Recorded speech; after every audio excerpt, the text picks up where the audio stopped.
kita coba ke soal yang ketiga. Diperhatikan semua soalnya. Perhatikan tabel daftar urutan kodon dan asam amino berikut. Kodon CAU, asam amino serin. Kodon CCA, asam amino prolin. Kodon GGA, asam amino glutamin. Kodon GUG, asam amino valin.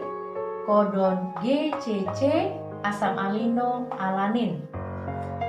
Apabila urutan basa nitrogen DNA yang melakukan transkripsi adalah CAC, CCT, CGG, GGT, GTA, maka urutan asam amino yang terbentuk adalah A.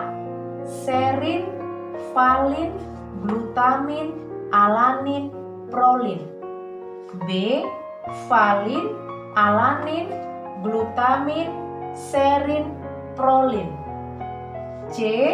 Glutamin, alanin, valin, serin, prolin. D. Valin, glutamin, alanin, prolin, serin. Nah, sekarang kita lihat. Yang diberitahu adalah apabila DNA yang melakukan transkripsi. Berarti langsung saja kita ambil pasangan dari basa nitrogen ini yang nantinya menjadi RNAD atau RNAM yang mengandung kodon. Nah, kita lihat berarti CAC. Pasangan CAC adalah, ini jawabnya ya. Ini jawab. Pasangan CAC berarti kan GUG. CCT pasangannya GGA. Selanjutnya GCC, selanjutnya CCA dan CAU. Inilah kodonnya. Inilah kodonnya atau pasangan dari basa nitrogen yang melakukan transkripsi. Nah, sekarang kalau sudah begini, kita lihat tabelnya, tabel kodonnya. GUG, GUG berarti kan ini valin. GGA, mana GGA? Glutamin. GCC, GCC ini alanin. CCA, prolin. CAU, serin. Nah, inilah asam amino yang terbentuk. Valin, glutamin, alanin, prolin, dan serin.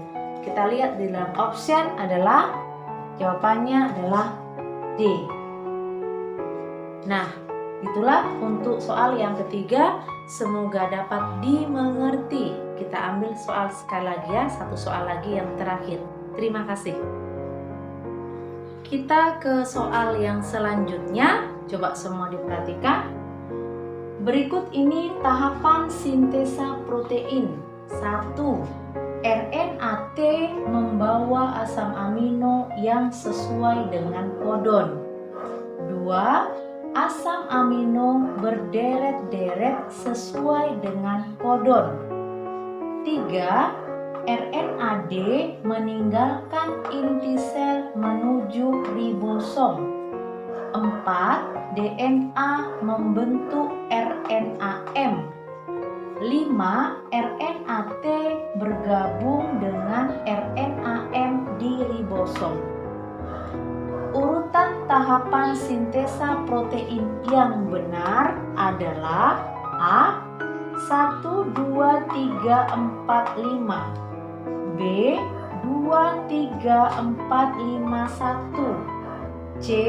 43154, D 43152, E 54321. Nah, bagaimana penyelesaiannya? Kita perhatikan.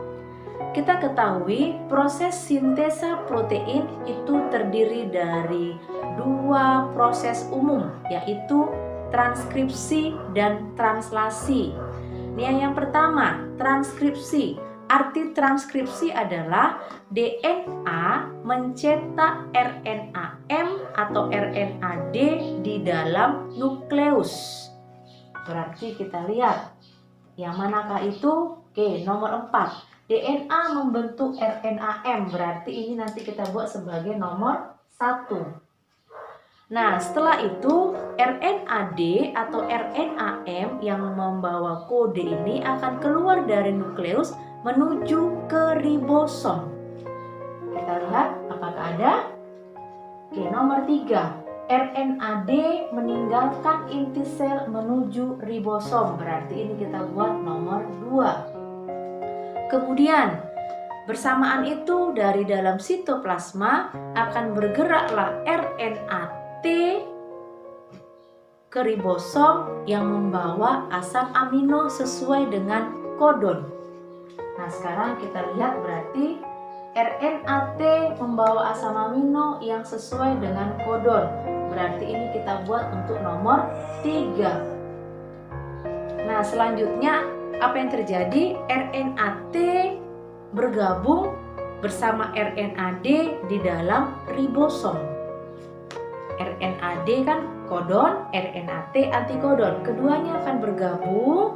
Nah, itulah proses translasi, penterjemahan kodon oleh RNA T yang membawa asam amino tadi. Sekarang kita lihat berarti nomor 4. RNA T bergabung dengan RNA M di ribosom. Disinilah proses translasinya.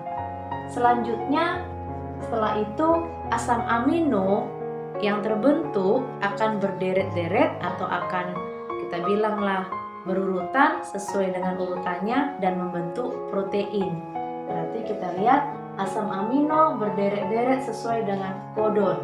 Nah, inilah yang nomor 5. Nah, sekarang kita lihat ke optionnya, yang manakah jawabannya. Yang pertama tadi adalah DNA membentuk RNA M. Ini nomor 1, ini adalah nomor 4. Nomor 4, baru setelah itu yang nomor 2 ini, nomor 3. Selanjutnya nomor 3-nya nomor 1 ini. Setelah itu nomor 4-nya nomor 5. Baru yang terakhir dan nomor 5-nya nomor 2. Oke, maka jawabannya adalah D. 43152. Nah, itulah urutan tahapan sintesa protein yang sebenarnya. Semoga semakin dapat dipahami. Demikian yang bisa Ibu sampaikan mengenai beberapa contoh-contoh soal tentang sintesa protein. Kita akan lebih lihat lagi nanti soal-soal di GC dan kamu sendiri yang menyelesaikannya. Sekian dan terima kasih.